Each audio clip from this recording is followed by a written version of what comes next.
औज़ुबिल्लाहिमिनश्शैतानिर्रजीम बिस्मिल्लाहिर्रहमानिर्रहीम अस्सलामु अलैकुम वरहमतुल्लाहि वबरकातुहू। आपका होस्ट एंड दोस्त डॉक्टर मोहम्मद तैयब आपकी खिदमत में हाज़िर है।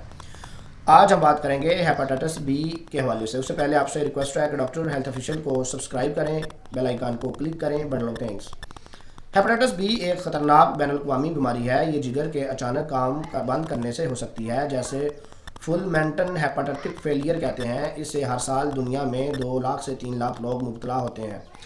ये मरीज़ खून की मुंतकली, ब्लड ट्रांफ्यूज़न, गंदी सिरिंज का बार बार इस्तेमाल और हम जिनस तल्लुक़ के ज़रिए जल्दी फैलती है। नाकस खुराक और मनशियात का बजरिया वरीद इस्तेमाल करने से भी ये वायरस दूसरे शख्स तक इन्फेक्शन का वास्ता बनते हैं। दौरान हमल माँ से बच्चों को वायरस हो जाता है और ये अमल बहुत ही ख़तरनाक होता है। बच्चा पैदा होते ही बीमार पड़ जाता है। हेपेटाइटिस बी का वायरस मच्छरों और बिस्तर के पिस्सुओं पर भी होता है। हेपेटाइटिस बी अगर शिद्दत इख्तियार की जाए तो क्रोनिक एक्टिव हेपेटाइटिस की शक्ल इख्तियार कर लेता है।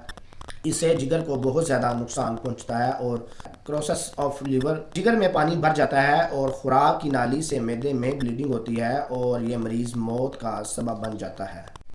अगर हेपेटाइटिस बी के लेबॉर्ट्री टेस्ट के वाले से बात की जाए तो जिगर की खराबियों का टेस्ट वही है जो हेपेटाइटिस के लिए है।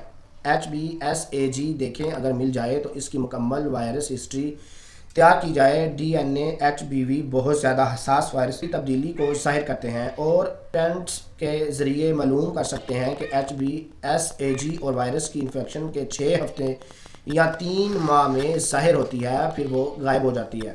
anti-HbS देर से निकलते हैं और इम्यूनिटी ज़ाहिर करते हैं। इनके बाद मरीज़ को यरकान हो जाता है और जिगर में सुर्ख सेल्स तबाह हो जाते हैं। कुछ अरसे के बाद खुद में एंटीबॉडीज़ पैदा करती हैं। अगर खून में HbSAg और anti-HbC IgM दोनों मौजूद हों तो पता चलेगा कि जिगर में इन्फेक्शन मौजूद है। हेपेटाइटिस बी की वैक्सीनेशन इन्फेक्शन को दूर करती है। हेपेटाइटिस बी का ख़ास इलाज नहीं। हिफाजती इक़दाम ज़्यादा मद्देनज़र फ़ायदा होते हैं। हिफाजती इक़दाम ज़्यादा फ़ायदेमंद होते हैं। मनशियात का इस्तेमाल रोक देना चाहिए। अस्पताल या डिस्पेंसरी में नर्सों को गंदी सिरिंज इस्तेमाल नहीं करनी चाहिए और ना ही एक सिरिंज बार बार इस्तेमाल करनी चाहिए। तोइफ़ों और बाज़ारी औरतों से जिनसी तल्क़ात मना करने चाहिए। जिन मरीज़ों के खून में एंटी या DNA HBV हो तो इनसे इन्फेक्शन की छूट एक दूसरे को लग जाती है। अगर किसी को इन्फेक्शन हो जाए तो उसे hepatitis B immune globulin 0.6 millilitre फी किलोग्राम बसाब जिस्मानी वज़न वैक्सीन करनी चाहिए। जो लोग 50 साल से ऊपर की उम्र के हों, जिनको HIV या एड्स की इन्फेक्शन हो तो इनका 7 से 9 महीने के बाद एंटीबॉडीज़ लेवल देखना चाहिए। हेपेटाइटिस बी के मरीज़ों को आराम की ज़रूरत होती है क्योंकि जिगर कमज़ोर होता है। चलने फिरने से जिस्म में कमज़ोरी पैदा होगी।